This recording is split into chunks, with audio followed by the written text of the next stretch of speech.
Hello everyone. Welcome to Magical Stocks channel, where fundamentals meet technical. Mayroon lamang 2 araw ng trading para sa katapusang linggo ng 2020. Ang PSE Index ay bumaba mula 7,204.38 noong December 23, 2020 hanggang 7,139.71 nitong December 29, 2020, nakatumbas ng minus 0.90% na pagbaba sa index. Ang ating magical stocks ay bumaba din mula 212.51k pesos hanggang 208.85k pesos na katumbas ng minus 1.72% na pagbaba sa aming portfolio. Ang agwat sa pagitan ng PSE Index at ang aming portfolio ay natapos na may 18.0% para sa taong 2020.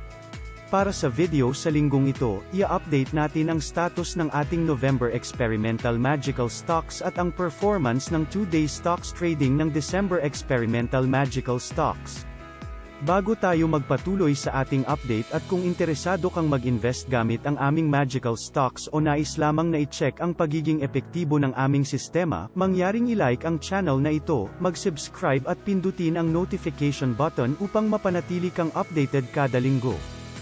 Talakayin muna natin ang performance ng ating November Experimental Magical Stocks mula December 23, 2020 hanggang December 29, 2020. Narito ang ating worksheet para sa ating experimental stocks. Ang lahat ng mga stock ay nag-gain pa rin maliban sa LTG na bumaba ng minus 4.66% mula sa minus 3.93% noong nakaraang linggo. Ang gain ng SECB ay bumaba mula 24.39% hanggang 20.18%. Mataas pa rin ang gain para sa ating experimental stocks.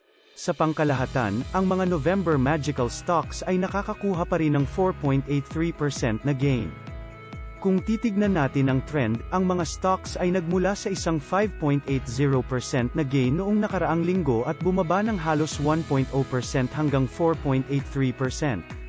Ang PSE Index ay bumaba naman mula 0.48% hanggang minus 0.42% na ngayon ay nasa ibaba ng ating benchmark. Ang gap ay bahagyang bumaba mula sa 5.32% hanggang 5.25%. Ang ating November Experimental Magical Stocks ay mas mataas pa rin laban sa index sa pagtatapos ng taon. Talakayin naman natin ngayon ang performance ng December Experimental Magical Stocks para sa ikalawang linggo ng trading mula December 23, 2020 hanggang December 29, 2020. Narito ang ating worksheet para sa December Experimental Stocks. Ang lahat ng mga stock ay nasa red zone kasama ang FGen na nakakuha ng 3.01% na gain noong nakaraang linggo at ngayon ay bumaba sa minus 0.18%. Ang top loser ngayon ay ang DMC na naglulus ng minus 6.60%. Ang mga stock na ito ay apektado ng profit-taking sa katapusan ng taon at ng bagong strain sa COVID-19. Isang aral na maaari nating makuha sa pagbili ng ating mga magical stocks. Tignan naman natin ang trend ng experiment na pinaghahambing natin laban sa PSE Index. Tandaan na sinusukat natin ang data sa December 18, 2020. Matapos ang 2 linggo ng testing, ang agwat sa pagitan ng index at experiment ay tumaas mula 0.31% hanggang 1.98% at ang market ang may edge laban sa ating December experimental stocks. Tingnan natin kung paano ang performance ng mga stocks na ito sa mga darating na buwan. Kami ay tiwala na ito ay tatalunin ng merkado sa lalong madaling panahon. Para sa ating October Magical Stocks kung saan mayroon kaming aktwal na investment, natapos natin ang taon sa isang gain na halos 38%. Isang magandang performance para sa October Magical Stocks pagkatapos ng 11 linggo sa merkado. Ang ikalawang linggo ng January ay ang ating schedule ng pagbili para sa ikalawang hanay ng mga Magical Stocks. Ilalabas namin ang mga target na stock bago namin bilhin ang mga ito. Screen namin ang mga ito batay sa ating sistema.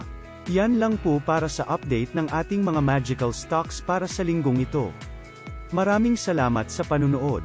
Sa mga darating na araw, maglalabas kami ng isang video ng top dividend paying stocks para sa taong 2020. Quote, "Do more of what works and less of what doesn't." Unquote. Steve Clark. See you in the next video. Have a great day ahead.